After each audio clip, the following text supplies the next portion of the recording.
Hi, I'm Steve Coogan, and I'm here at the Criterion Closet. First thing I've seen there is the Lady Vanishes, Hitchcock, which is one of my favourites of his. That sort of looming threat, psychological thrillers, I think are so much more interesting. I think a lot of modern filmmakers could take a leaf out of his book, that he's never gratuitous, the violence is always implied. It's left to your imagination, which I think is much more compelling and engaging than just showing, extreme violence, which I think is dehumanizing. And Hitchcock doesn't do that.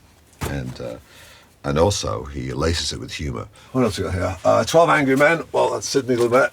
Someone who's workmanlike, who doesn't mystify or mythologize his process. He's written a very good book about it on directing. And he talks about it in a way that feels like he's talking about how to build a bridge or something, like almost like he's an engineer. Like, it's really refreshing. It's very honest and direct and unambiguous and very accessible. What else? What's that? Spy Who Came In From the Cold. Okay, so The Spy Who Came In From the Cold, there's a lack of colour to this film, which is, well, it's black and white, but I mean in the way it's rendered, it leans into that monochromatic world that we imagine the Cold War to be in.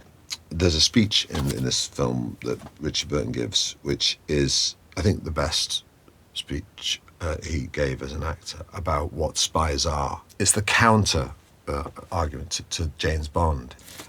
It's John le Carré, based on the John le Carré book, of course, and really, it's worth watching just for that speech. And it has a bleakness to it that I really like. What's that? Matter of Life and Death. Okay, so Powell and Pressburger, they managed to embrace the surreal and the avant-garde and still make something accessible and popular. And that is such a hard thing to pull off, and they do it so well.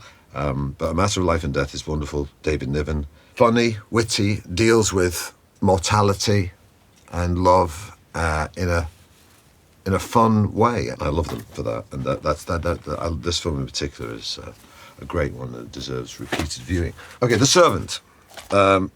Cracking movie, all about the British class system, full of tension and microscopic attention to detail. It's about power play, the shift of power in a relationship. Really stand the test of time. But very interesting that Joseph Lacey, this American, it takes an American, an outsider, if you like, to sort of see the British class system objectively, because he's not part of it. So you can see it as an outsider, as a witness. And yeah, I love this film. It's fantastic.